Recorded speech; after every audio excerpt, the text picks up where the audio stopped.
Hello, good evening. 4 बज चुके हैं। अब हमारी क्विज स्टार्ट होने वाले। सब लोग फटाफट ऐड हो जाओ। आप लोगों को लिंक सभी जगह मिल गई होगी, हर जगह भेज दीजिए आप लोग। तुरंत हमारी क्विज स्टार्ट होने वाली है, सब लोग जल्द से जल्द आ जाइए।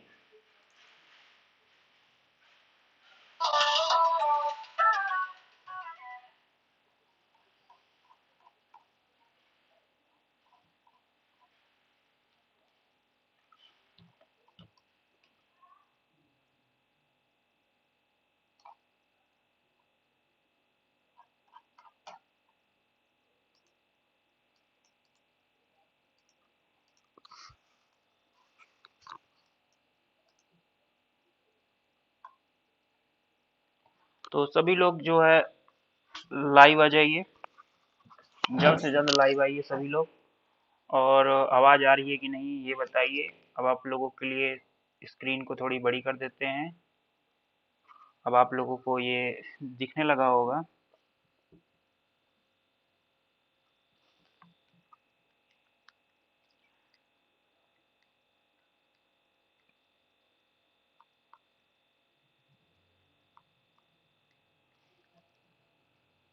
दिखने लगा होगा। तो सभी का स्वागत है हमारे चैनल AIPGTMD UPSC MO में। तो आज का सबसे पहला प्रश्न आ रहा है, ऑप्टिक न्यूरोपैथी निम्न में से किस विटामिन की कमी से होती है। चलिए हम लोग ज्यादा समय व्यर्थ ना बता करते हुए ये क्वेश्चन स्टार्ट करते हैं। ऑप्टिक न्यूरोपैथी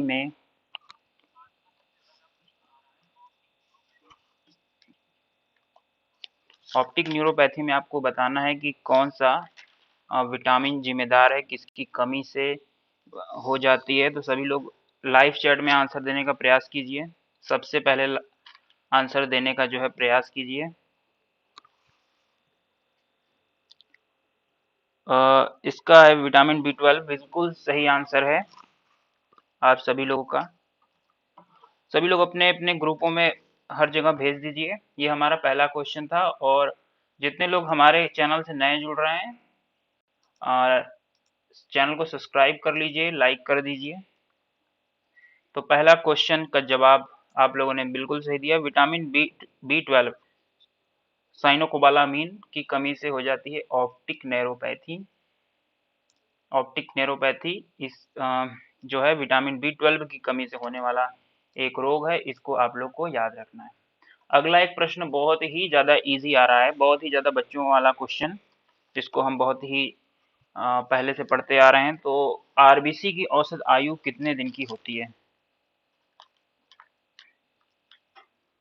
तो अभी आप लोग प्रश्न हल करते रहिए, लगातार देखिए। डेली हमारे क्विज प्रतियोगिता इस चैनल पर आप लोगों को देखने को मिलेगी।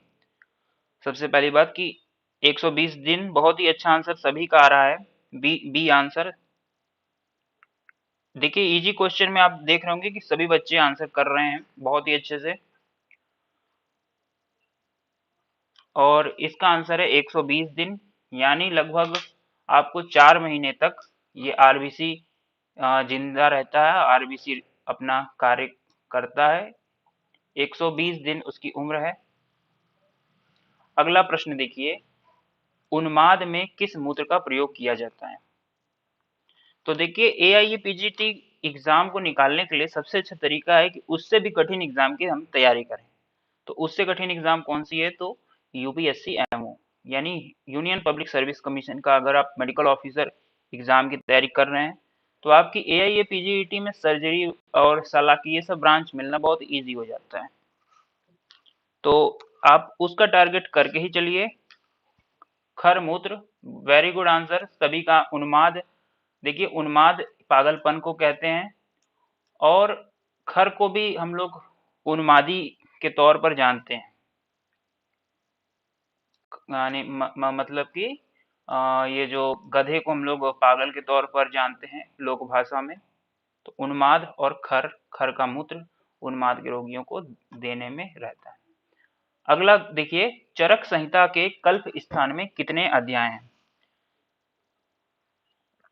तो चरक संहिता के कल्प स्थान में कुल कितने अध्याय हैं? श्वेता शर्मा जी सी बोल रही हैं, बिल्कुल सही जवाब है आपका श्वेता शर्मा जी। इसका आंसर होगा बी, ये सी। कल्प स्थान में 12 रसगत, मांसगत, स्वेदगत या सभी में। तो इसको अच्छे से करिए। उपवास देखिए बहुत ही अच्छी ट्रीटमेंट मेथोडोलॉजी होती है लगभग सभी प्रकार के ज्वरों में, तो इसका आंसर देने का प्रयास कीजिए। रसगत कुछ बच्चे कर रहे हैं रसगत, तो इसका आंसर मैं आप लोगों को बता दूं,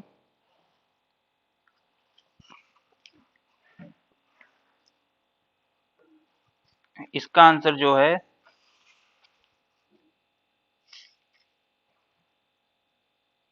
4 होगा, उक्त सभी। तो सभी में, सभी प्रकार के ज्वर में ये आपको देखने को मिलेगा। चिकित्सक उपवास निर्दिष्ट है, ऑल दी एबव। बहुत ही अच्छा नयन रंजन प्रधान जी, आपका आंसर बिल्कुल सही है। अगला प्रश्न देखिए, अपने सभी दोस्तों में शेयर कर दीजिएगा, अपने जूनियर्स में, ताकि हम लोग रिवीजन प्रॉपरली करते रहें, उनको भी हेल्प हो सके। अपने दोस्तों में भी शेयर कीजिएगा। सर्वश्रेष्ठ दान माना गया है तो स्वर्ण दान, सहस्त्र गोदान, भूमि दान या जीवन दान। इसका आंसर आप लोग देने का प्रयास कीजिए। बिल्कुल सही जवाब है साक्षी सरपाल का, जीवन दान। जीवन दान है इसका आंसर, क्योंकि स्वर्ण तो आप दे सकते हैं, गौ भी दे सकते हैं, भूमि भी दे सकते हैं, लेकिन जीवन दान जो देता है वो सर्वश्रेष्ठ दान माना जाता है। तो जैसा कि अभी हमने कोविड-19 के केसेस में भी देखा, हमारे बहुत सारे आयुष डॉक्टरों ने, आयुर्वेदाचार्यों ने अपना जीवन निछावर कर दिया पेशेंट्स को बचाने के लिए। न केवल हॉस्पिटल में बल्कि कार्य क्षेत्र में भी, बाहरी कार्य क्षेत्रों में भी बहुत अधिक इन्होंने कार्य किए हैं। अगला प्रश्न देखिए, शिलाजतु की गंध किसके समान मानी जाती है? गोमूत्र, उष्ट्रमूत्र, सर्पी गंधी, लाजा गंधी। तो इसका आंसर देखिए, बड़ा फेमस क्वेश्चन है। शिलाजतु यानी शिलाजीत की गंध जो है किसके समान होती है? बहुत ही फेमस क्वेश्चन है, आप में से किसी का गलत नहीं होना चाहिए। गोमूत्र, ये गोमूत्र वाला सही है। गोमूत्र गंधी शिलाजतु। अगला देखिए, चरक अनुसार किस विशिष्ट ज्वर में पिपली का प्रयोग निर्दिष्ट है? तो पिपली का प्रयोग जो होता है वो किस प्रकार के ज्वर में प्रयोग में लाया जाता है अधिकतर?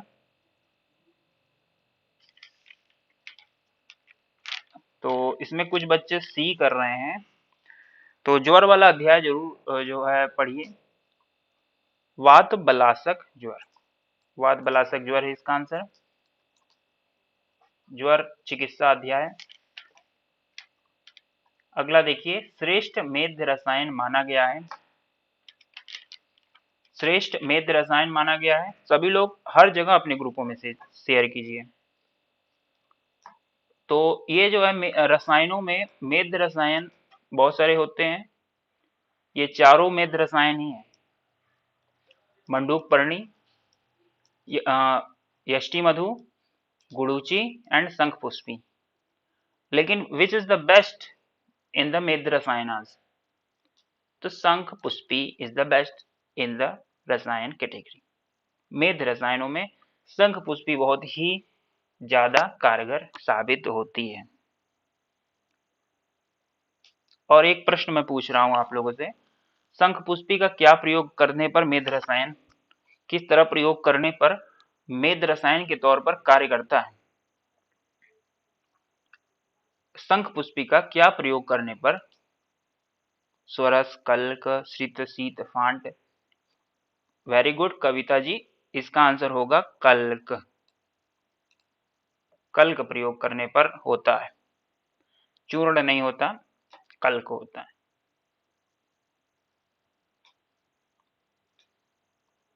अगला देखिए प्रश्न आ रहा है, किस मास में केवल आम्लक रसायन सेवन का निर्देश है? तो केवल आम्लक रसायन, किस मास में केवल आम्लक रसायन सेवन का निर्देश है? देखिए ये सभी प्रश्न एआईए पीजीईटी या फिर यूपीएससी या फिर स्टेट पीएससी एग्जामों में पूछे गए हैं। तो हम लगातार आपकी प्रैक्टिस कराएंगे एग्जाम तक, लगातार इस चैनल पर आपको प्रैक्टिस कराएंगे।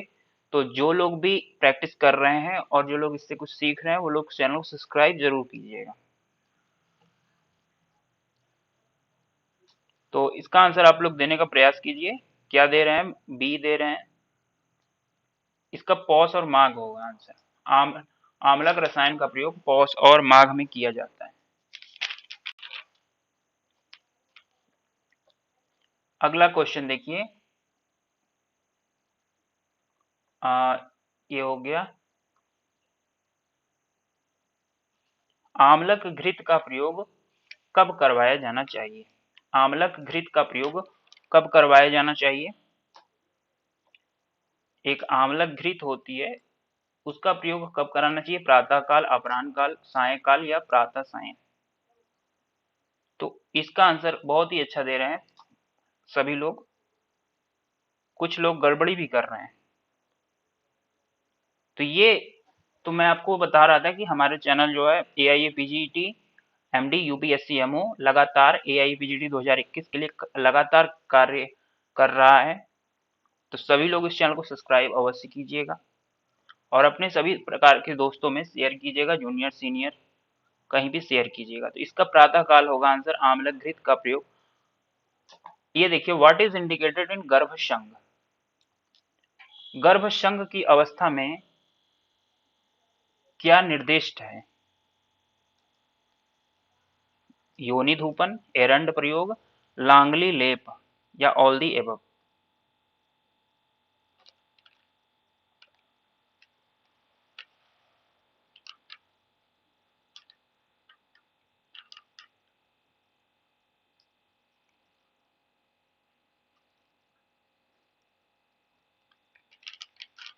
तो इसमें इसका आंसर है योनि धूपन। इसका आंसर है योनि धूपन ही केवल इंडिकेटेड है गर्भशंग की स्थिति में। अगला देखिए question, who is the mentor of योग दर्शन?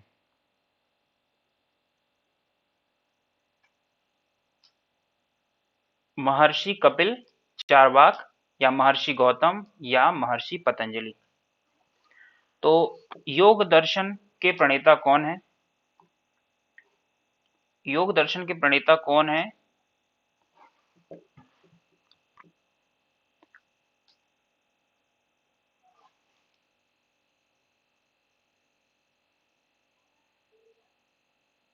वेरी गुड आंसर, पतंजलि हैं। पतंजलि फेमस है योग के लिए।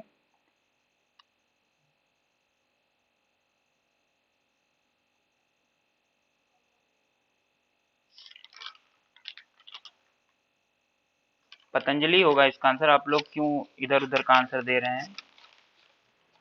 देखिए पतंजलि जो है योग दर्शन, पतंजलि योग सूत्र होता है, उसको भी पढ़ना होता है, आप लोग उसको पढ़िएगा। पतंजलि योग सूत्र, पतंजलि योग सूत्र में कितने पाद होते हैं? आप लोग ये बताइए, इसमें कितने खंड होते हैं या कितने पार्ट्स होते हैं? 1 2 3 4 कितने होते हैं? पतंजलि योग सूत्र में कुल मिलाकर कितने हैं? नहीं, अष्टांग योग का 8 पार्ट है, पतंजलि में 4 होते हैं, 4 पाद। बिल्कुल सही दीक्षा रानी जी। अष्टांग योग के 8 होते हैं, 8 पार्ट होते हैं, लेकिन पतंजलि योग सूत्र के 4 पाद होते हैं। बिल्कुल याद रखिएगा। अगला क्वेश्चन देखिए, राइबोफ्लाविन मीन्स? राइबोफ्लाविन किसको कहा जाता है? Vitamin B2, B3, B12, B6 किसको कहा जाता है?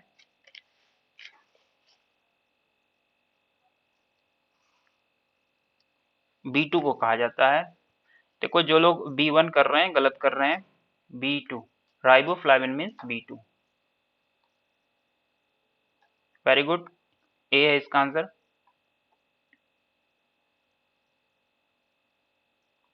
अगला प्रश्न देखिए, what is not related to diabetes mellitus. ये जो डायबिटीज मेलिएटस है ये शुगर की बीमारी जिसको कहा जाता है, उसमें से क्या चीज नॉन रिलेटेड है? Fasting glucose estimation, HbA1c, ADH या GTT?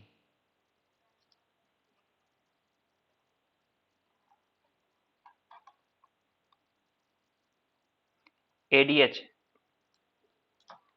एंटी डायूरेटिक हार्मोन जो है, एंटी डायूरेटिक हार्मोन, ये डायबिटीज मेलिटस से लिंक्ड नहीं है, नॉट रिलेटेड है। बाकी GTT, HbA1c सभी चीजें जो है रिलेटेड है फास्टिंग ब्लड ग्लूकोज एस्टिमेशन। अगला देखिए, तृप्ति क्या है? तृप्ति क्या चीज होती है? साइकोलॉजिकल स्टेटस, सत्व गुण कैरेक्टरिस्टिक, कफज नानात्मज व्याधि, सिनोनिम ऑफ तंद्रा। जल्द से जल्द आंसर देने का प्रयास कीजिए, तृप्ति क्या होती है? साइकोलॉजिकल स्टेटस, सत्व गुण कैरेक्टरिस्टिक, कफज नानात्मज विकार। बिल्कुल सही है, कफज नानात्मज विकार। तो जो लोग भी देख रहे हैं चैनल को सब्सक्राइब अवश्य कीजिएगा और अपने सभी मित्रों में भी शेयर कीजिएगा और इस वीडियो को लाइक भी कीजिएगा।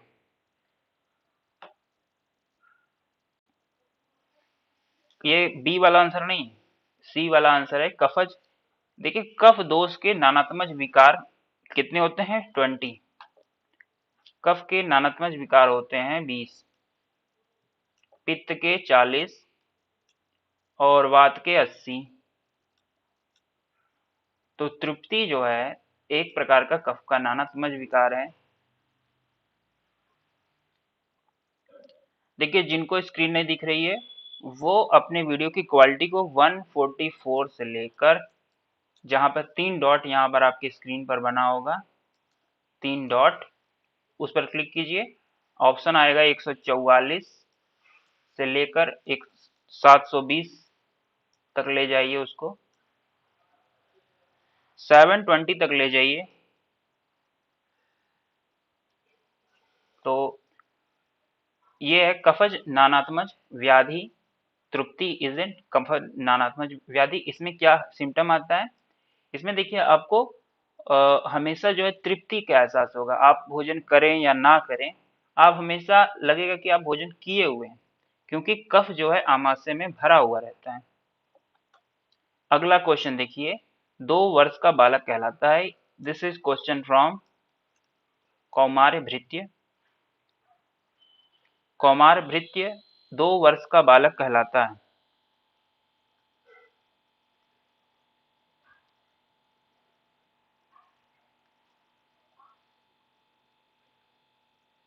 तो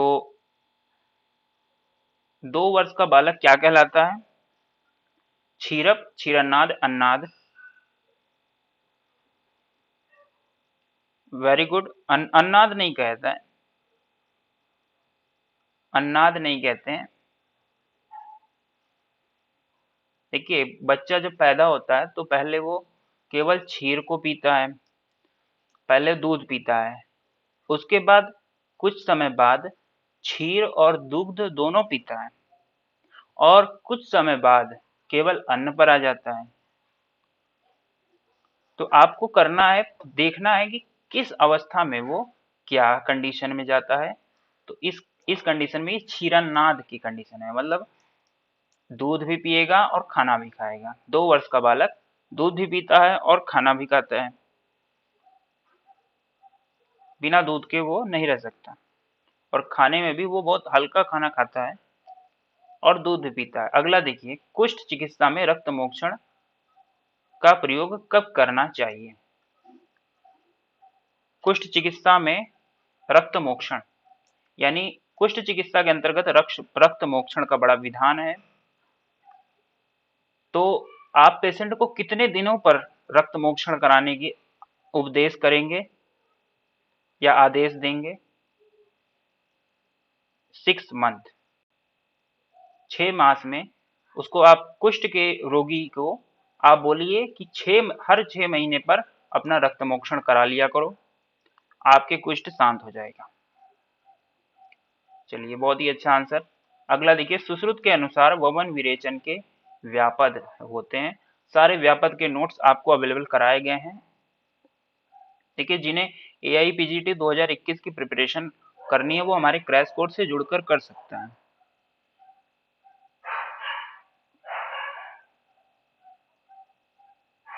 चलिए आगे बढ़ते हैं हम लोग। वात दुष्ट रक्त में रक्त मोक्षण के लिए कौन सा यंत्र उपयोगी होता है? तो देखिए, ये जो रक्त मोक्षण प्रोसीजर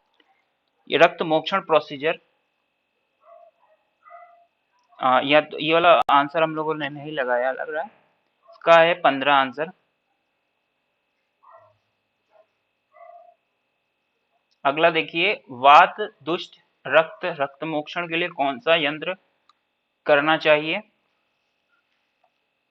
श्रृंग है वात के लिए। रक्त मोक्षण जब भी करना हो श्रृंग का इस्तेमाल अवश्य कीजिए। वात दुष्ट रक्त में श्रृंग का प्रयोग किया जाता है।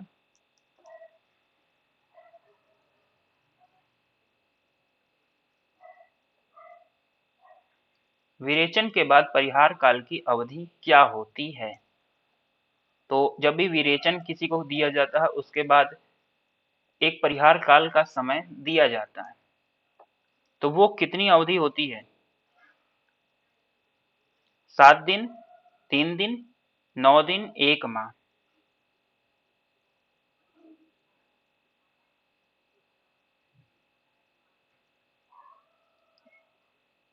7 दिन नहीं होगा, इसको काटो।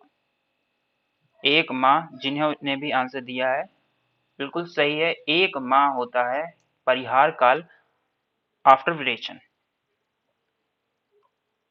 अगला देखो, स्थपनी मर्म किस प्रकार का मर्म है?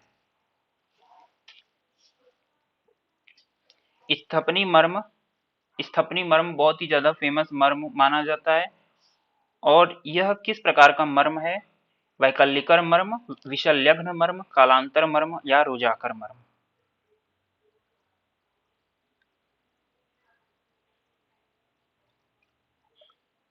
सभी लोग फटाफट आंसर देने का प्रयास करो। बी है इसका आंसर। देखो, सभी लोग लाइन में नहीं देते हो आंसर, कुछ लोग बी कुछ लोग डी दे देते हो, तो इस तरह से मजा नहीं आ रहा है। एक लाइन में सही आंसर होना चाहिए, तब तो आपको लगेगा कि आप प्रॉपरली स्टडी कर रहे हैं। विशल्यग्न मर्म इसका करेक्ट आंसर है। आपको चरक सुश्रुत शारीर स्थान में आपको मर्म शारीर के बारे में पढ़ाया गया है टोटल, और उसके रिकॉर्डेड लेक्चर्स भी हम अवेलेबल करा रहे हैं। तो उसमें आप लोग ऐड होकर, जिनको ये समस्याएं आ रही हैं आंसर देने में, तो उसमें जुड़कर आप उनकी तैयारी कर सकते हैं, उनको पढ़ सकते हैं प्रॉपरली, तब ये आपके क्वेश्चन गलत नहीं होंगे। अगला देखो, एफएसएच एक्ट्स ऑन किस चीज पर एफएसएच कार्य करता है? Theca cells, stromal cells, granular cells, interstitial sales?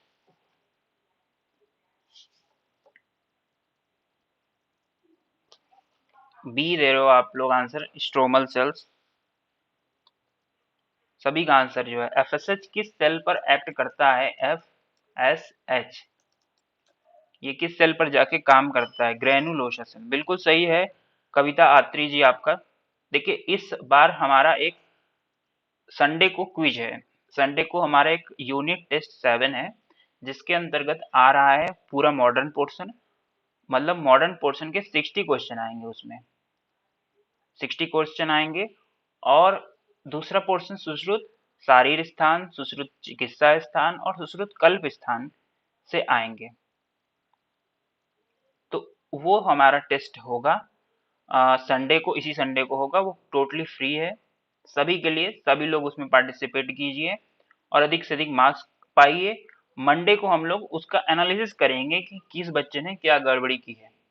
तो उस टेस्ट को देने के लिए हमारे एक नंबर है, उस पर ऐसे कर सकते हैं, या फिर मैं डिस्क्रिप्शन में, इसी वीडियो के डिस्क्रिप्शन में एक व्हाट्सएप लिंक दे दूंगा, उसमें सब लोग जुड़ जाइएगा और संडे वाला टेस्ट मत भूलिएगा।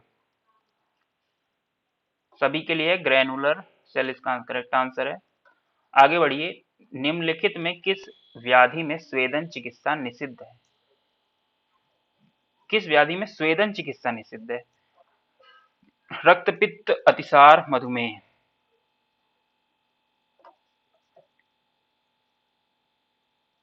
रक्तपित्त, अतिसार, मधुमेह या सभी?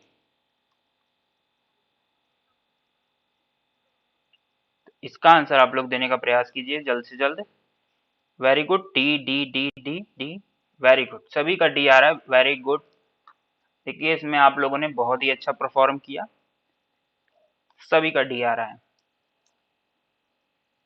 इस तरीके से आंसर आप लोग जब पैटर्न में देते हैं तो बिल्कुल लग जाता है कि हाँ सभी लोग स्टडी प्रॉपरली कर रहे हैं। अगला क्वेश्चन देखिए, सुश्रुत मतानुसार नित्य वेदना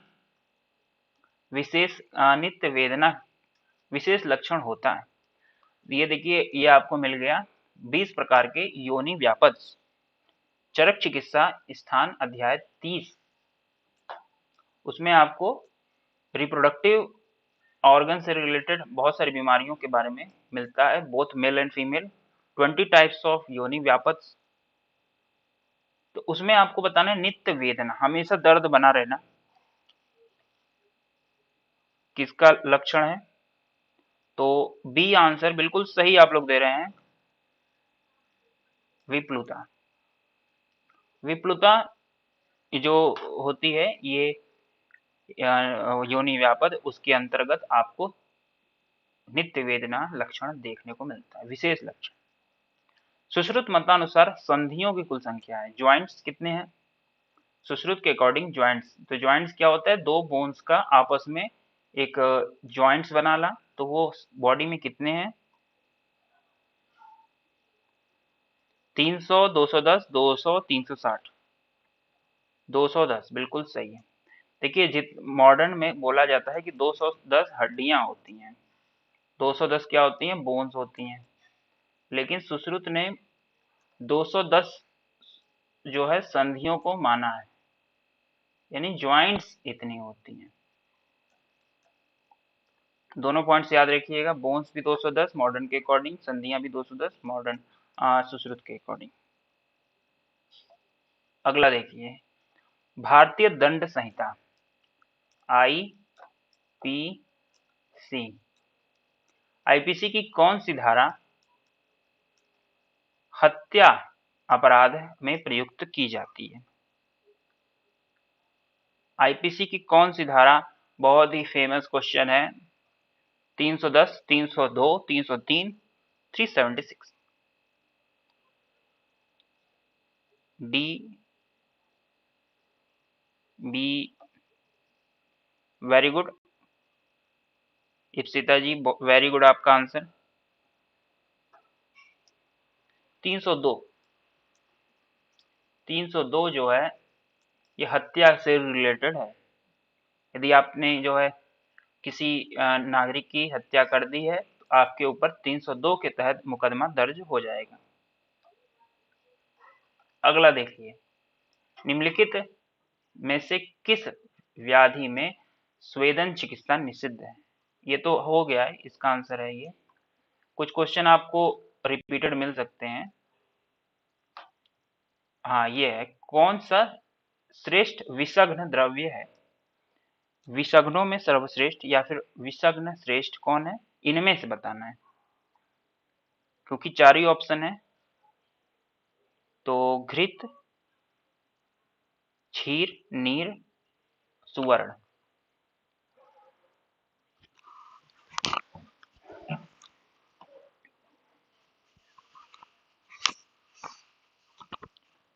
तो इसका आंसर आप लोग देने का प्रयास कीजिए। ए दे रहे हैं, घृत नहीं है इसका आंसर। देखिए घृत का प्रयोग किया जाता है विषग्न में, लेकिन सबसे अच्छी विषग्न औषधि होती है सुवर्ण। स्वर्ण स्वर्ण जो होती है वो सबसे अच्छी विषग्न औषधि होती है। वैसे तो एक और भी औषधि होती है विषग्नों में श्रेष्ठ, लेकिन यहाँ पर यही है, ये सुवर्ण है इसका आंसर। अगला देखिए, ये तो हो चुका है। स्थावर विष के अधिष्ठान है, तो स्थावर है 10, जांगम है 16। ये जे, ये एस, स्थावर जांगम।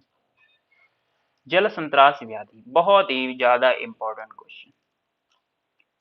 सुश्रुत, कल्प, नौ।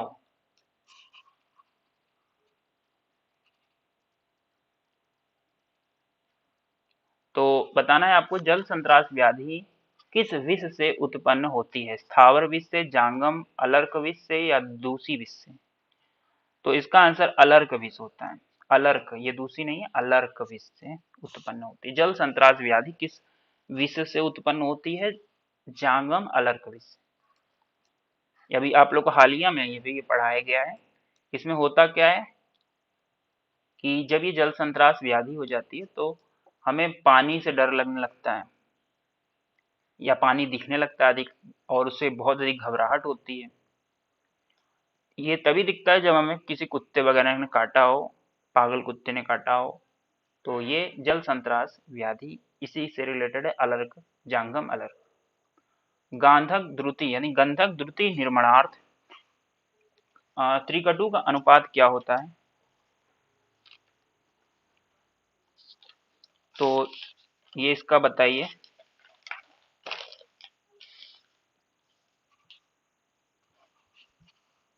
Very good doctor Gupta ji. Hydrophobia, hydrophobia जल संत्रास से रिलेटेड है। गंधक द्रुति निर्माण हेतु त्रिकटु का अनुपात कितना होना चाहिए? 1/16। 1/8 नहीं होगा, 1/16 होगा। 1/16, 1/16। आगे बढ़िए। पिघलती हुई धातु या द्रव्य में कोई द्रव्य डालने को क्या कहते हैं? कोई द्रव्य आपका मेल्टिंग स्टेट में है, पिघल रहा है, और पिघलती हुई धातु या द्रव्य में कोई द्रव्य डालने को क्या कहते हैं? तो क्या आप कहते हैं निर्वाप, आवाप, या ढालन? बहुत ही कंफ्यूजिंग टॉपिक है। This topic is from Rasashastra. Rasashastra का नोट्स के तहत आप लोगों को स्टडी कराने वाले हैं, स्टडी होने वाली है। तो पहले आप लोग बहुत अधिक चिंता वगैरह मत किया करिए, कि आप लोग देखिए टेस्ट पर ही फोकस कीजिए। आपका जो अपकमिंग टेस्ट है, हमने इस तरह से बनाया हुआ है सिलेबस को कि आप बहुत ही अच्छे से परफॉर्म करेंगे अगर आप केवल अपने आने वाले टेस्ट पर फोकस करें। अपकमिंग टेस्ट पर फोकस करिए और सारे चैप्टर्स को आप एक बार पढ़िए, पढ़ डालिए। सारे चैप्टर्स को एक बार आप पढ़ेंगे, उनके प्रश्न के हल करेंगे, उसके बाद दूसरे टेस्ट को फोकस कीजिए। इस तरह से आप जब तैयारी करेंगे तो आपका पूरा तैयारी हो जाएगा। और अगर आप जिस टेस्ट को आने वाला उससे इतर इतर पढ़ेंगे तो आपका ना वो हो पाएगा, ना इस टेस्ट की तैयारी हो पाएगी। तो focus on your upcoming exams, upcoming test पर फोकस करके पढ़िए। और हम टेस्ट भी उपलब्ध करा रहे हैं, साथ ही साथ लेक्चर्स और सारे नोट्स उपलब्ध करा रहे हैं। इसका आंसर होगा आवाप। देखिए एग्जाम सितंबर में आपके होंगे। नीट पीजी आ गया है, नीट यूजी आ गया है। अब एआईए पीजीटी में देर नहीं होने वाली है। और मैं आप लोगों से ये भी बताने वाला हूँ कि यूपीएससी भी आने ही वाला है। यूपीएससी का हमारा मॉक इंटरव्यू सेशन चल रहा है, लगातार उसमें प्रैक्टिस कराई जा रही है। अगला देखिए क्वेश्चन, मूसा का पर्याय क्या बताया गया है? मूसा का पर्याय क्या होता है?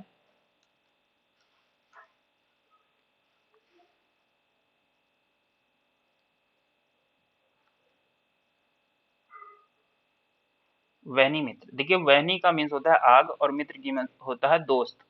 तो जो आग का दोस्त है, कौन सा होता है आग का दोस्त? मूसा। वो ऐसा होता है कोई ऑर्गन, ये जो है इसके अंदर हम लोग द्रव्य को डालकर भस्म प्रक्रिया में इसको डाल देते हैं बहुत अधिक हीट में, तो इसके अंदर जो भी बनता है, अब ऐसा ये होना चाहिए ना कि ये बहुत अधिक मजबूत हो, एटलीस्ट भस्म बन जाए और ये गले ना। तो वहनी मित्र मूसा को कहते हैं। ये क्रूसिबल को इसको इंग्लिश में कहते हैं क्रूसिबल। अगला देखो, national botanical research institute. These are all question from UPSC. तो हमारी इंस्टीट्यूट जो है यूपीएससी पर ही फोकस करके स्टडी पैटर्न को करती है। अगर आप यूपीएससी के क्वेश्चन को लगा ले रहे हैं तो आपका एआई पीजीटी में कोई रोक ही नहीं होगा, आपका उसमें कोई मतलब जवाब ही नहीं रहेगा, क्योंकि एक स्टेप आगे बढ़कर तैयारी अगर आप आगे बढ़कर कर रहे हैं और सभी प्रकार की मॉडर्न इंफॉर्मेशन ले रहे हैं तो कोई समस्या आने वाली नहीं है। त्रिभुवन कीर्ति रस के लिए भावना द्रव्य है।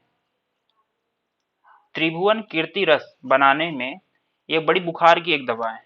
त्रिभुवन कीर्ति रस अभी आप लोगों को पैरासिटामोल वगैरह में भी मतलब उसके उसमें दिया जाता है। तो भावना द्रव्य ऑफ त्रिभुवन कीर्ति रस यूपीएससी क्वेश्चन है ये भी। सभी प्रकार के क्वेश्चन देखिए यहाँ पर लिखा हुआ है यूपीएससी एमओ। तो सारे क्वेश्चन जो है यूपीएससी एमओ से रिलेटेड आपको यहाँ से देखने को मिलेंगे और उससे बहुत अधिक इजी पैटर्न आपको एआईए पीजीटी का रहता है। यूपीएससी बहुत हाई एग्जामिनेशन का रोल रहता है। इसमें आपको मॉक इंटरव्यू, आपको इसमें लिखित परीक्षा के बाद मॉक इंटरव्यू भी देना पड़ता है, मतलब इंटरव्यू भी देना पड़ता है, उसके बाद ही आपका सिलेक्शन वहाँ हो पाता है और पोस्ट भी कम आती है। तो देखो इसका धतूर पत्र आंसर होगा, बड़ा फेमस क्वेश्चन है। आप लोग क्यों ऐसे गड़बड़ी करते हैं? त्रिभुवन कीर्ति रस जो है बुखार वाली दवा है, धतूर पत्र उसमें पड़ता है। धतूर पत्र भावना द्रव्य यूज में लिया जाता है और ये बुखार की बहुत अच्छी दवा है, लेकिन बहुत ही होशियारी के साथ वैद्य की परामर्श से लेना चाहिए, क्योंकि धतूर जो है थोड़ा विषाक्त पदार्थों में भी गिनती की जाती है। अगला क्वेश्चन देखिए, क्षार पटपटी के निर्माणार्थ हेतु उपयुक्त पात्र है। Very good Divya Sharma ji. क्षार परपटी के निर्माण हेतु उपयुक्त पात्र है ताम्र पात्र, लोह पात्र, वंग पात्र, या तो क्षार पात्र जो है बड़ा रिएक्टिव स्पीसीज है। दिस इज वेरी रिएक्टिव, क्योंकि क्षार है इसके अंदर। क्षार is the base and base have OH minus. ये रिएक्शन बहुत तेजी से करते हैं, तो ताम्र से रिएक्शन कर लेंगे, लोहा से कर लेंगे, वंग से भी कर लेंगे। लेकिन जो मृत पात्र होता है, यानी जो खपरेल होती है, वो मृत पात्र होती है, मिट्टी से बनी, उससे इसका कोई संबंध नहीं है। नॉन रिएक्टिंग प्रोसीजर यहाँ फॉलो होता है। तो क्षार परपटी मृत पात्र। अगला क्वेश्चन देखिए, पीईएम के अंतर्गत नहीं आता है। पीईएम के अंतर्गत कौन सी डिजीज नहीं आती? कौन सा डिजीज पीईएम के अंतर्गत नहीं आती है? Marasmus, nutritional dwarfism, kwashiorkor and vitamin A deficiency. तो vitamin A deficiency is the right answer. PEM के अंतर्गत ये नहीं आती। अगला क्वेश्चन देखिए, निद्रा या ओज की किस अवस्था को कहते हैं? मतलब निद्रा जब आप लेते हैं तो उस समय ओज की क्या स्थिति रहती है? ओज क्षय, ओज विषण, ओज व्यापत, या सभी? जल्द से जल्द आंसर देने का प्रयास कीजिए। क्षय तो नहीं होगा, ओज क्षय नहीं होगा, ओज व्यापत, ओज व्यापत होगा इसका आंसर। ओज व्यापत की कंडीशन बनती है। These are all questions from UPSC medical officer examination. और ये थोड़े से कठिन भी आपको लग सकते हैं।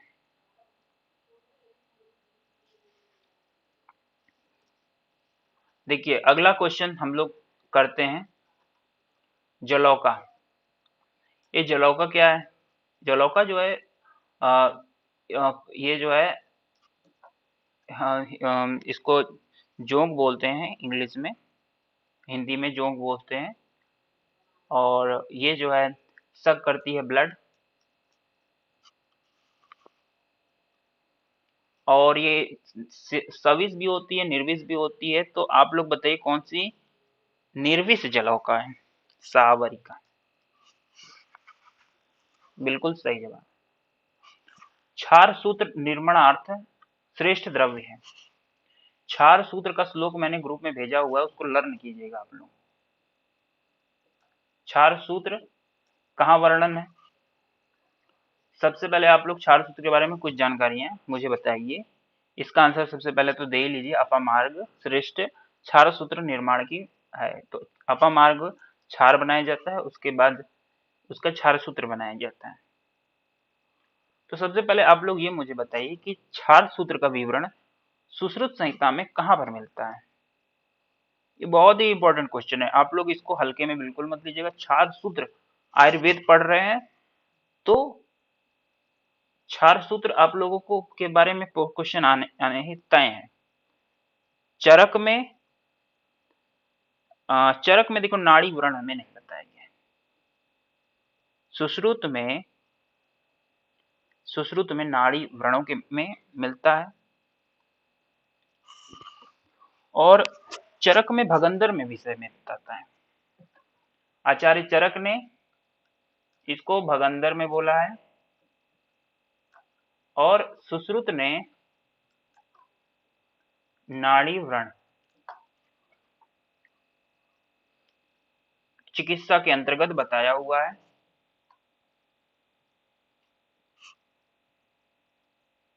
सुश्रुत, नाड़ी व्रण और चरक भगंदर, बिल्कुल सही जवाब है सभी का आंसर। तो क्षार सूत्र को आप लोग बिल्कुल मत भूलिएगा। ये आयुर्वेद को मॉडर्न की अपेक्षा बेहतर साबित करने की एक बात रखती है। सभी लोग रखते हैं कि ये प्रोसीजर उनके में नहीं है, हमारे अंडर में ही है। तो हमें वैशिष्ट मिलता है कि हम मॉडर्न मेडिसिन से बेहतर क्यों हैं, क्योंकि हमारे पास बहुत सारी ऐसी प्रोसीजर हैं, जैसे एग्जाम्पल के तौर पर क्षार सूत्र।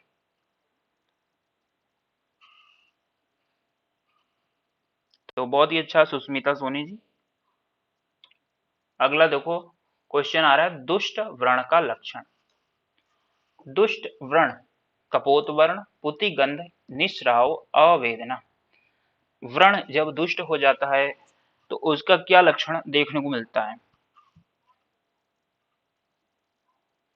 पुति गंध यानी सड़न, सड़न की स्थिति आ जाए तो आपको जो समझ जाना चाहिए कि दुष्ट हो चुका है। सड़न की कंडीशन यानी पुति गंध, सड़े हुए मांस जैसा गंध आने लगे। अब देखो श्रावी अर्श की चिकित्सा। श्रावी अर्श की चिकित्सा आपको बताई जा रही है। भल्लातक, स्नूही, हरिद्रा, कुटज।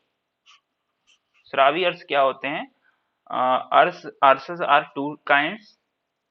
एक श्रावी नहीं होते, एक जो श्रावी नहीं होते वो बनते हैं कफ और वात से, और जो श्रावी होते हैं वो पित्त और रक्त से बनते हैं, और इसमें ब्लीडिंग होती है, ब्लीडिंग पाइल्स। खूनी, खूनी जो अर्श बोलते हैं, तो खूनी अर्श में कुटज का प्रयोग किया जाता है। शुष्क और शुष्क, बिल्कुल वो शुष्क कफ और पित्त का कफ और वात का रहता है। कुटज बिल्कुल सही जवाब है। कुटज देखिए अतिसार में भी दिया जाता है, डायरिया में। अगला क्वेश्चन देखिए नेत्र पर कौन सा बंध बनाया जाता है? नेत्र पर कौन सा बंध बनाया जाता है? बताइए नेत्र पर कौन सा बंध बनाया जाता है? ये बड़ा फेमस क्वेश्चन है, बिल्कुल गड़बड़ मत कीजिएगा, चीन बंद, चीन बंद नेत्र पर बंध लगाने की प्रक्रिया है। इसमें जो है आंख के गोले को जो है एक तरफ करके बांध दिया जाता है, चीन बंद। ऑपरेशन के बाद पट्टी वगैरह लगाने की प्रोसीजर है। आचार्य चरक ने कितने सिरोरोग माने हैं? बताइए, बहुत ही इजी क्वेश्चन। सिरोरोग कितने माने हैं आचार्य चरक ने? 10, 11, 17, 10, 11, 7 या 5? तो डी है इसका आंसर, बिल्कुल सही जवाब है सभी का। देखो ये है कहाँ पे? चरक, आचार्य चरक ने 5 सिरोरोग बोला है, लेकिन बोला कहाँ पर है? बिल्कुल सही जवाब है हिमांशु जी, चैप्टर नंबर 17 की अंतः शीर्षीय अध्याय। कितने प्रकार के सिरोरोग हैं अग्निवेश के द्वारा पूछने पर? चरक सूत्र 17 की अंतः शीर्षीय अध्याय। और आप लोग बता सकते हैं टाइप्स ऑफ सिरोरोग कितने? टाइप्स मतलब अलग अलग टाइप्स कैसे? वात पित्त कफ, इस तरह से बता सकते हैं आप लोग, तो बताइए। टाइप्स मतलब 5 ही होते हैं, वातज, पित्तज, कफज,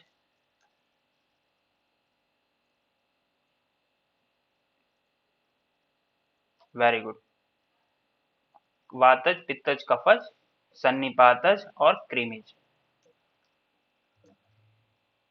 5 5 प्रकार के सिरोरोग होते हैं। अगला देखिए, वर्ल्ड ब्लड डोनर डे कब मनाया जाता है? ब्लड डोनर डे कब मनाया जाता है? 14 जून, 1 दिसंबर, 1 जुलाई। ये जो डेट वाला नोट्स है वो आपको भेजा गया है ग्रुप में, अच्छे से याद करिए। और आप लोगों को एक खुशखबरी ये भी मैं देने वाला हूँ कि हमारे जो CHCs होते हैं उसमें, CHCs में दो पोस्ट जो है हो गई है, लागू हो गई है। 2 पोस्ट शायद पहले ही हो गई है। अब जो भी हमारे CHC हैं यानी कम्युनिटी हेल्थ सेंटर, PHC के एक लेवल ऊपर, उसके अंतर्गत एक PG स्कॉलर रहेगा, मतलब PG जो कंप्लीटेड है, एक PG specialist, Ayurvedic PG specialist रहेगा, और एक मेडिकल ऑफिसर रहेगा। तो दो नौकरियां यहाँ पर जनरेट हो गई हैं CHCs में करंट। और PHCs में आपको एक BMS डॉक्टर या एक आयुष डॉक्टर आपको आपको ये देखने को मिलेगा। लगभग हर जगह ये नियम है। मेनली यूपी में तो नियम है, बाकी और भी जगह हो सकता है नियम। ये हमारे यहाँ यूपी में ये नियम है। CHCs में 2 पोस्ट और PHCs में 1 पोस्ट। आयुष, अब आयुष में देखो 5 होते हैं, 5 होते हैं। इस क्वेश्चन को हम लोग लगाते हैं, इसके बाद बात करते हैं। पक्वाशयगत दोष पर बस्ती कर्म का प्रभाव क्या पड़ता है? पक्वाशयगत दोषों पर बस्ती कर्म का प्रभाव क्या पड़ता है? वातानुलोमन, वात कफ हरण, वात पित्त हरण, त्रिदोष हरण। इस क्वेश्चन को लगाइए, फिर हम लोग थोड़ा डिस्कस करते हैं कि कहाँ पर पोस्ट आने की संभावना बन सकती है। त्रिदोष हरण बिल्कुल सही जवाब है। तो देखिए CHCs में 2 पोस्ट, इसमें आप लोग को लगभग सभी इसमें आपको PG स्कॉलर होना चाहिए, या MO होगा तो भी ठीक है, लेकिन PG स्कॉलर एक, और एक मेडिकल ऑफिसर की नौकरी इसमें निकलती है। मेडिकल ऑफिस वो डॉक्टर के लेवल पर होते हैं दोनों लोग, लेकिन ये पूरा आयुष के लिए है। आयुष में क्या क्या होता है? आयुष में क्या क्या होता है, ये बड़ा कंफ्यूजिंग टॉपिक है। आयुष आयुष को बिल्कुल मत भूलिएगा। आयुष में सभी लोग, बड़े से बड़े जो इंटरव्यूअर है बड़े से बड़े पूछ लेते हैं कि व्हाट इज आयुष। तो आयुष क्या चीज होती है? Ayurveda, yoga and naturopathy. यहाँ पर लोग गड़बड़ी करते हैं, योगा एंड नेचुरोपैथी नहीं लगाते। ये यूनानी, ये सिद्धा, ये होम्योपैथी है। ये योग और नेचुरोपैथी एक साथ।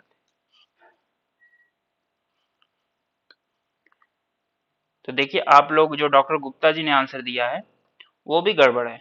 योग को एंड नेचुरोपैथी भी बोलिए। अगर आप नेचुरोपैथी को भूल जाएंगे तो आप BNYS कोर्स के बारे में पूरी तरह से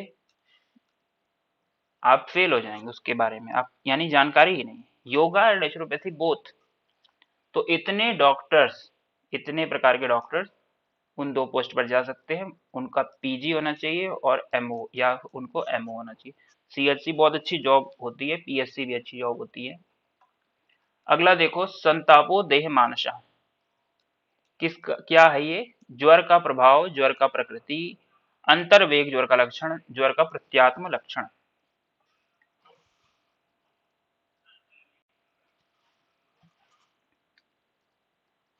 अंतर्वेग ज्वर का लक्षण, संतापो देह मानसा,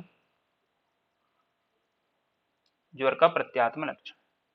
अगला देखो, यदि वात प्रधान संतत ज्वर है जिसमें रस आदि धातुओं का की पूर्ण रूपेण शुद्धि हो गई है, ऐसा जरूर कितने दिनों में ऐसा ज्वर कितने दिनों में ठीक हो जाएगा?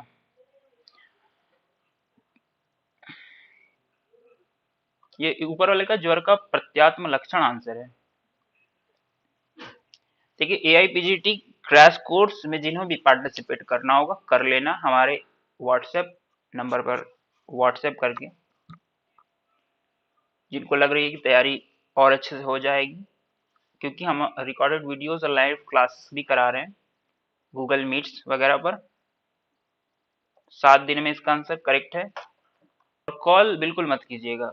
कॉल करेंगे तो जो है उठाने में प्रॉब्लम होती है, बहुत सारे कॉल आते रहते हैं।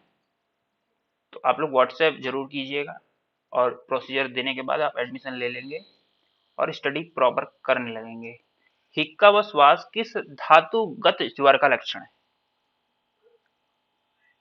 मांसगत, मेदोगत, मज्जागत या अस्थिगत?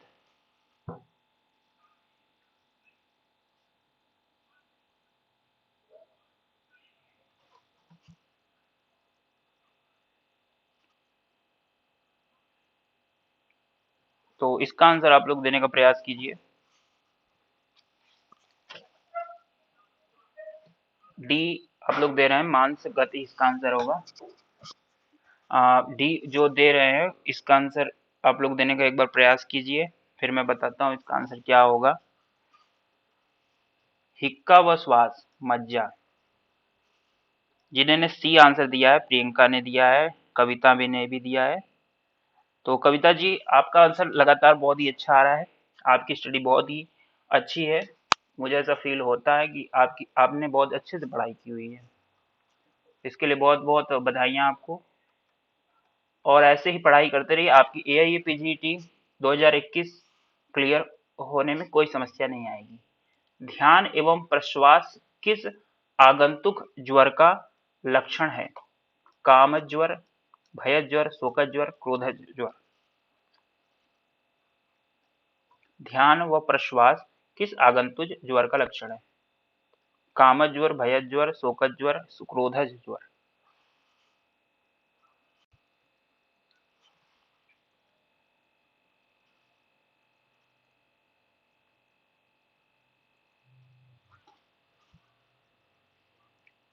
और जो है टेस्ट जरूर सभी लोग दीजिएगा संडे को, इस संडे को टेस्ट दीजिएगा। डिस्क्रिप्शन में लिंक आपको मिल जाएगी ग्रुप के, इस वीडियो के डिस्क्रिप्शन में आपको लिंक मिल जाएगी। वहां से आप जुड़िएगा ग्रुप में और आपको संडे को टेस्ट दिया जाएगा और मंडे को उसका एनालिसिस किया जाएगा कि कौन किस प्रकार से, मतलब पर्टिकुलर नाम नहीं लिया जाएगा, बस ऐसे कि कितने बच्चों ने आंसर दिया है, क्या आंसर दिया है। कामज ज्वर इसका होगा। कितने काल तक ज्वर तरुण माना जाता है? षडरात्रि तक, तीन रात्रि तक, पंचरात्रि तक, सप्तरात्रि तक। बिल्कुल, रिकॉर्डेड क्लासेस मिलेंगी, लाइव क्लासेस मिलेंगी, सारी सभी प्रकार की आप लोगों को क्लासेस मिलने वाली है लगातार। उसमें आपको पढ़ाया पढ़ाया जा रहा है, क्योंकि क्योंकि जिनका अभी थोड़ा बेस कमजोर है उनको मजबूती देना, यही हमारा परम कर्तव्य है। जो बच्चे एक्सेल कर रहे हैं उनको सपोर्ट करना, और जो बच्चे थोड़े अभी वीक है उनको उस काबिल बनाना, ताकि वो परीक्षा को कर सके, अच्छे से कर सके। यही हमारे इस चैनल का परम उद्देश्य है, परम कर्तव्य है। और ये आयुर्वेद का ही चैनल है, तो सब लोग सब्सक्राइब अवश्य कर लीजिएगा। कितने काल तक तरुण ज्वर माना जाता है, बताइए सभी लोग।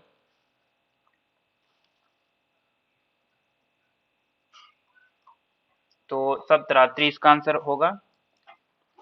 अगला देखिए, ऊर्ध्वांग रक्तपित्त के प्रायः निदान होते हैं।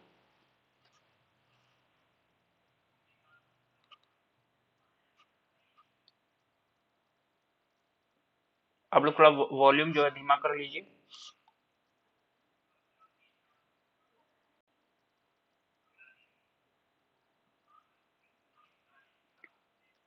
ऊर्ध्वांग रक्तपित्त के प्रायः निदान होते हैं।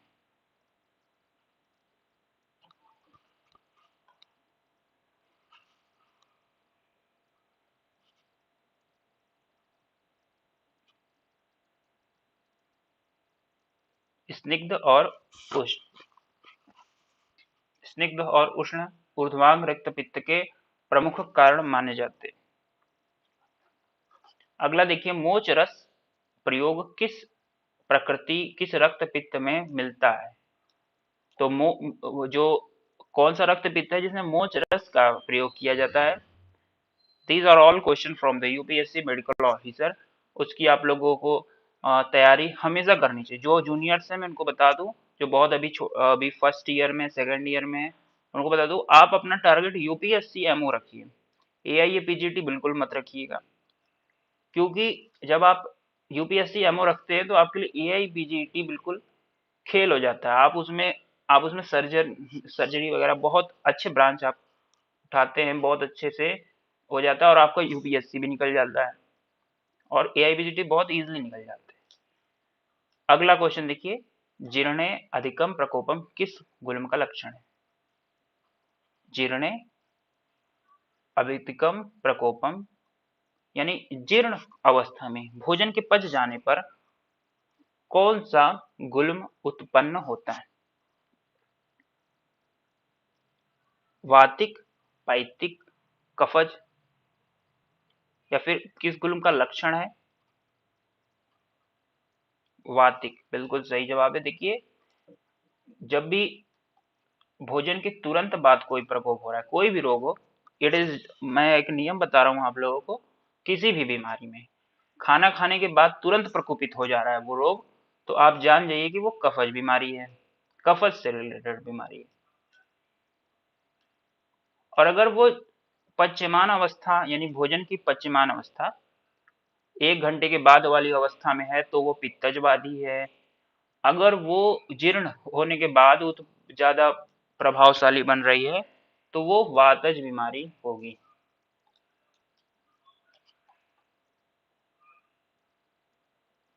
देखिए, एडमिशन के लिए मैं आपको इस चैनल का जो है व्हाट्सएप नंबर लिख देता हूँ।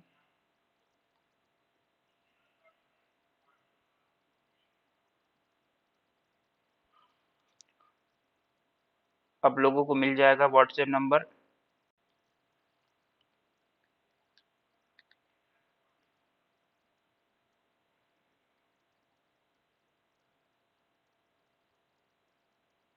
इस पर आप लोग जो है मैसेज कर कर आप लोग जुड़ सकते हैं।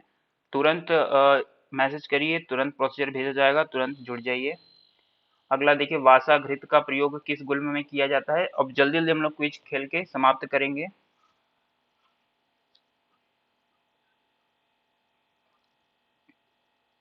पित्तज गुल्म, वेरी गुड। वासा जो है पित्तज गुल्म। चरक ने प्रमेह के कितने दूष्य निर्दिष्ट किए हैं। चरक ने प्रमेय के कितने दूष्य निर्दिष्ट किए हैं?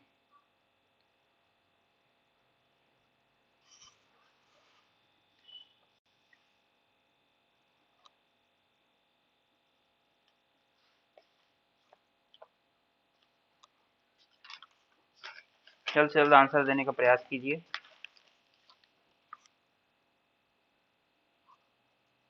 इसका आंसर करेक्ट है, सी है इसका करेक्ट आंसर। अगला देखिए, प्रमेय के रोगी पीने हेतु देय क्या है? सारोदक, कुशोदक, मधुदक या सभी?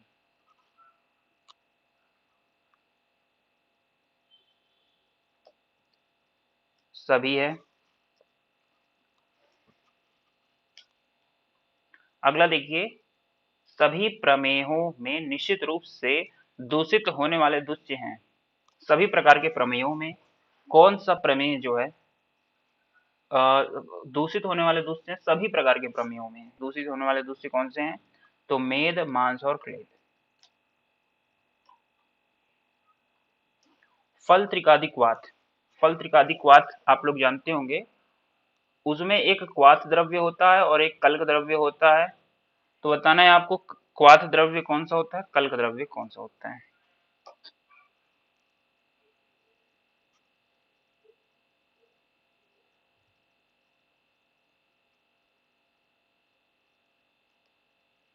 फल त्रिकादिक वात में प्रमुख क्वाथ द्रव्य एवं कल्क द्रव्य क्रमशः होते हैं।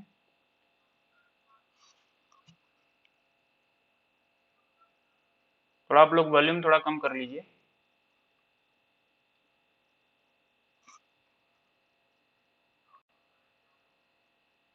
यहाँ डिस्टरबेंस हो रही है, वॉल्यूम थोड़ा आप लोग कम कर लीजिए। फल त्रिकादिक वात में प्रमुख क्वाथ द्रव्य एवं कल्क द्रव्य क्रमशः है त्रिफला और हरिद्रा।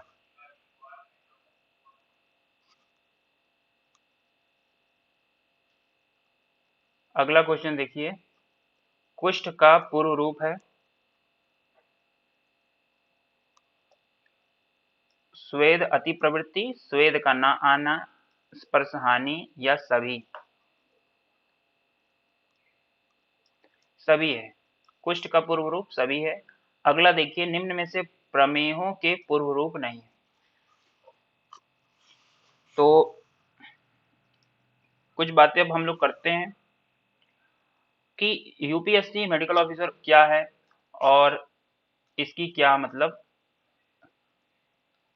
इसकी क्या विशेषता है। यूपीएससी मेडिकल ऑफिसर देखिए, बहुत लोग पूछ रहे थे मुझसे कि यूपीएससी मेडिकल ऑफिसर है क्या, इसके क्या कार्य हैं, क्या सैलरी है, क्या सब कुछ क्या है। तो यूपीएससी देखिए, आप लोग को पता ही है, यूनियन पब्लिक सर्विस कमीशन, ये सेंट्रल गवर्नमेंट की एक संस्थान है जो कि अलग अलग प्रकार के बेहतरीन एग्जाम कराने की संस्था मानी जाती है। और ये पूरे भारतवर्ष से यूनियन गवर्नमेंट के लिए काम करने वाले उच्च स्तरीय उच्च स्तरीय लोगों को सेलेक्ट करने की एक संस्थान है।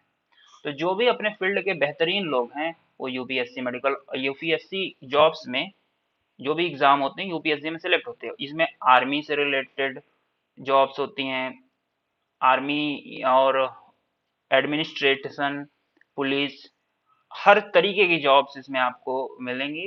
बैंकिंग, हर प्रकार के आपको सिविल सर्विसेज से रिलेटेड या फिर मेडिकल ऑफिसर से रिलेटेड होता है। तो एक हमारा एक पोर्शन है आयुर्वेद वाला भी, एक आयुष मेडिकल ऑफिसर है जिसके अंतर्गत हमें पांचों डॉक्टरों की नियुक्ति के लिए कुछ पोस्ट निकाली जाती हैं हर 2 साल पर, या 3 साल या 4 साल।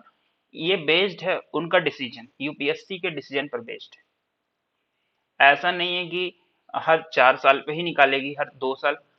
ये बेस्ड है कि डिमांड क्या है, ये आपके आपके देश में किस प्रकार की डिमांड चली। जैसे अभी कोरोना क्राइसिस में आयुर्वेदिक डॉक्टरों ने बहुत ही अच्छा कार्य किया, तो उसको देखते हुए यूपीएससी में भर्तियां ज्यादा निकलने की संभावना होंगी। लगातार 2022 में भी पोस्ट आ सकती है। तो सब लोग जो बहुत अधिक अभी अभी छोटे हैं वो यूपीएससी मेडिकल ऑफिसर की तैयारी करें, आपका एआईपीजीटी ऑटोमेटिक निकलेगा। देखिए इसका क्या दे रहे थे आप लोग,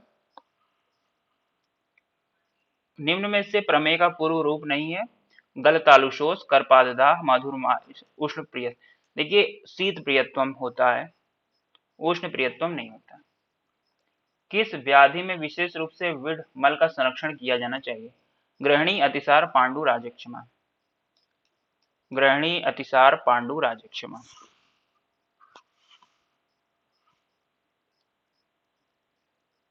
किस व्याधि में विशेष रूप से विड यानी मल का संरक्षण किया जाना चाहिए? तो राजक्षमा इसका करेक्ट आंसर है। कितना पुराना स्वित्र असाध्य हो जाता है? कितना पुराना स्वित्र जो है असाध्य कैटेगरी में चला जाता है? 1 वर्ष, 2 वर्ष, 1 युग या 3 वर्ष? तो बिल्कुल सही जवाब है 1 वर्ष। अगला देखिए, नम कुष्ठ में किस दोष का आधिक्य होता है? आपको यहाँ पर लगातार क्वेश्चन जो है हाई प्रोफाइल क्वेश्चंस आपको देखने को मिल रहे हैं, तो सभी लोग चैनल को अवश्य सब्सक्राइब कीजिएगा और उन बच्चों में भी शेयर कीजिएगा जो गाइडेंस वगैरह चाहते हैं, क्योंकि हम लगातार फ्री में ये सारी क्विजेस करा रहे हैं। लर्निंग स्किल्स डेवलपमेंट, ये सारी आपके सभी के लिए फ्री हैं इन द आयुर्वेदा फील्ड।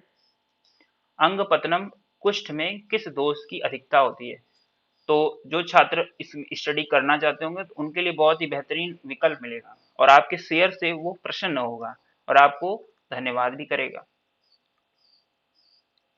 अंग पतनम कुष्ठ यानी एक ऐसा कुष्ठ होता है जिसमें हाथ हाथ के जो अंग है वो टूटने लगते हैं, यानी कि पहले हड्डियां गायब होने लगती हैं, हाथ हाथ की हड्डियां गायब होने लगती हैं।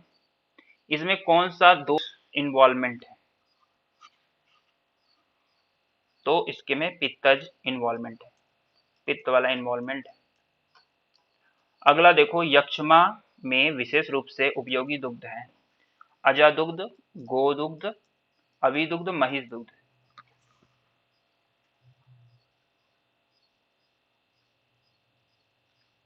इसका आंसर देने का प्रयास कीजिए। यक्षमा में विशेष रूप से उपयोगी दुग्ध है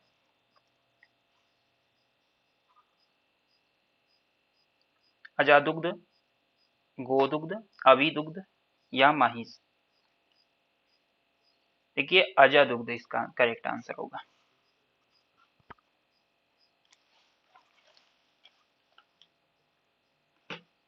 यक्षमा चिकित्सा में अजादुग्ध का प्रयोग किया जाता है। यस बिल्कुल, ये डेली बेसिस पर क्विज आपको मिलने वाली है लगातार जो है। अब किसी दिन अगर कार्य बहुत अधिक पड़ गए तो उस दिन क्विज नहीं हो पाएगा, लेकिन आपको नोटिफाइड ग्रुप में किया जाएगा कि आज क्विज है या नहीं है, उस ग्रुप से जुड़ जाइएगा, क्योंकि आप लोगों को एक टाइम टेबल बनाना होता है, तो आप लोगों को एक प्रॉपर शेड्यूल की आवश्यकता तो होती ही है। कनकशिरी तैल की विशेष रूप से कार्मुकता किस कुष्ठ पर होती है? शाम को 4 या 5 जो भी टाइम होगा, लगातार क्विज हो गए और वो आपको ग्रुप में पहले ही बता दिया जाएगा कि ऑन व्हाट टाइम आज का क्विज होने वाला है। तो ये बताओ, कनकशिरी तेल किस में दिया जाता है सबसे ज्यादा?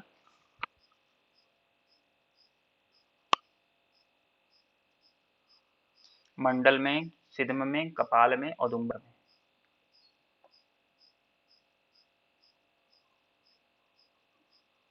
कनकशिरी तेल विशेष रूप से किस में दिया जाता है? देखिए टाइम कभी 4 बजे होगा, कभी 5 बजे, वो सभी चीजें आपको ग्रुप में बता दी जाएंगी और जिस दिन नहीं होगा उस दिन भी बता दी जाएगा कि आज नहीं हो रहा है, तो इससे आप अपने टाइम शेड्यूल को मैनेज कर लेंगे। आपको कहीं जाना होगा उस दिन तो आप चले जाइएगा। और इसका आंसर है मंडल, कनकशिरी तेल मंडल। राजक्षमा, राजक्षमा की चिकित्सा में निर्दिष्ट सीतोपलादी चूर्ण में सीता तुगाक्षरी पिपली एला त्वक का अनुपात है। तो सीतोपलादी चूर्ण में सीता तुगाक्षरी पिपली एला त्वक का क्या अनुपात है? ये 16:8:4:2:1। Easy question.